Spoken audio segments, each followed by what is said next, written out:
Baba Yaga is a witch from Slavic folklore who lives in a magical hut in the forest and either helps, imprisons, or eats those she encounters. She is among the most famous figures from Slavic folktales and has found a following in the present day among those who see her as embodying female empowerment and independence.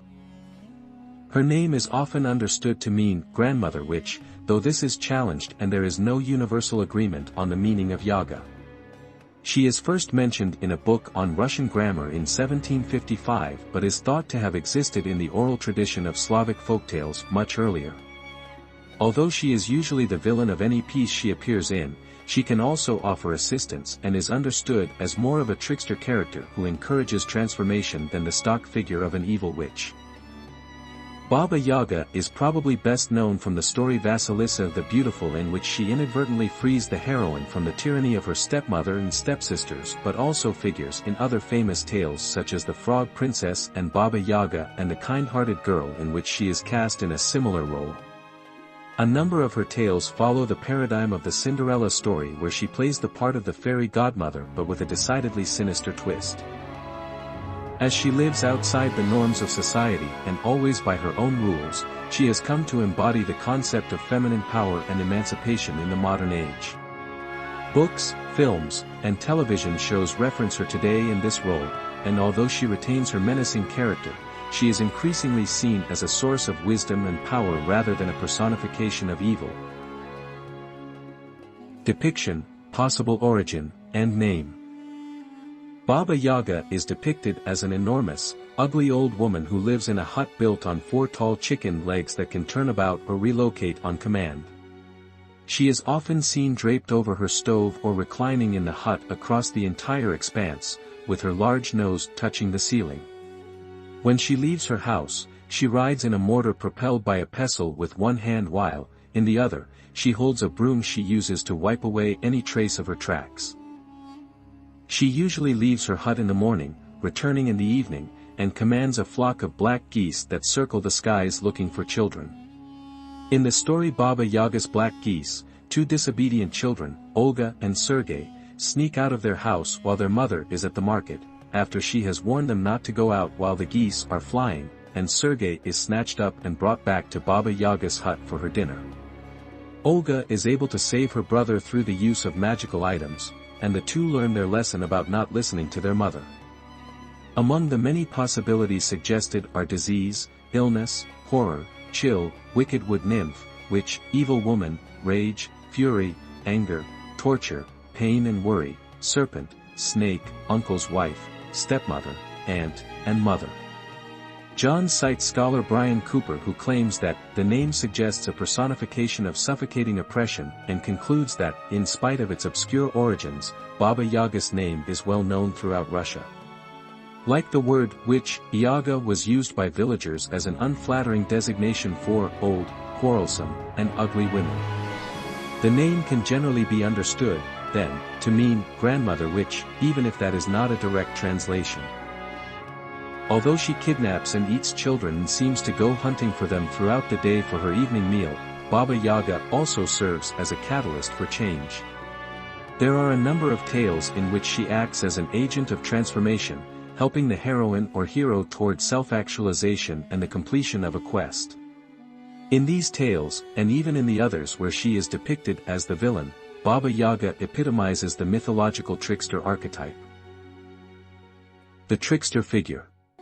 The trickster appears in the mythology of cultures around the world, but, it should be remembered, these mythologies were once understood as religious beliefs as valid as any held in the present day. The trickster was recognized as a god, or an emanation of a supreme deity, who interfered in the lives of other deities, humans, and the natural world, for whatever reason or no reason at all, encouraging transformation. However unpleasant the experience with the trickster might be, one was forced out of one's comfort zone into a new state, often a heightened state, of awareness of oneself and the world. One of the best-known trickster figures is Loki from Norse mythology, who repeatedly antagonizes the gods of Asgard but is responsible for a number of their most prized magical items, including Thor's hammer and Odin's spear. The trickster appears in many other belief systems, however, including as coyote in Native American belief systems, as Esu in the Yoruba religion of West Africa, and as the distant goddess/Eye of Ra of ancient Egyptian religion. Baba Yaga fits this definition neatly in that she embodies both subhuman and superhuman qualities in rejecting the consciousness of social norms and being able to act freely, unconsciously, outside of them. She is at once bestial in her hunt for prey and divine in her supernatural abilities of flight, shape-shifting, and magical spells. Vasilisa the Beautiful. Baba Yaga as trickster is most clearly defined in the most famous of her tales, Vasilisa the Beautiful. Vasilisa lives happily with her mother and father until she is 8 years old, when her mother falls ill and calls her to her deathbed, giving her a magical doll to help her through life. She must always keep the doll with her, a secret from everyone else, and offer it food and drink whenever she faces some challenge in order to receive help. After her mother's death, her father marries a woman with 2 daughters who is envious of Vasilisa's beauty and abuses her, giving her harsh tasks, which her father can do nothing about since he is away on business trips. Vasilisa is only able to accomplish these tasks through the help of her doll. Once Vasilisa and her stepsisters reach the age of marriage, the stepmother refuses all of Vasilisa's suitors, telling them she cannot be married until her older sisters find husbands. In hopes of getting rid of Vasilisa, her stepmother keeps sending her into the woods on errands. Baba Yaga demands to know why the girl is there and agrees to give her fire in return for work. She assigns Vasilisa impossible tasks, which she is able to accomplish with her doll's help. Vasilisa remains with the witch for some time as her servant and becomes curious about a number of things, but is warned by Baba Yaga that not every question leads to good, even as she allows her to ask what she will.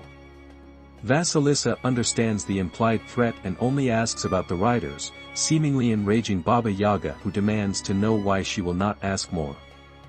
Vasilisa responds that she is only doing as Baba Yaga suggested, and then infuriates the witch further when she is asked how she was able to perform all the tasks. She replies carefully that her mother's blessings enabled her, and Baba Yaga, rejecting anything blessed, tells her to leave. Conclusion. In The Frog Princess, Baba Yaga and her sisters play the pivotal role of helping Prince Ivan reunite with his runaway princess after he has betrayed her trust, and in Maria Marevna, it is Baba Yaga who, unwillingly, provides Prince Alexei with the horse that enables him to free his true love, Maria, from captivity.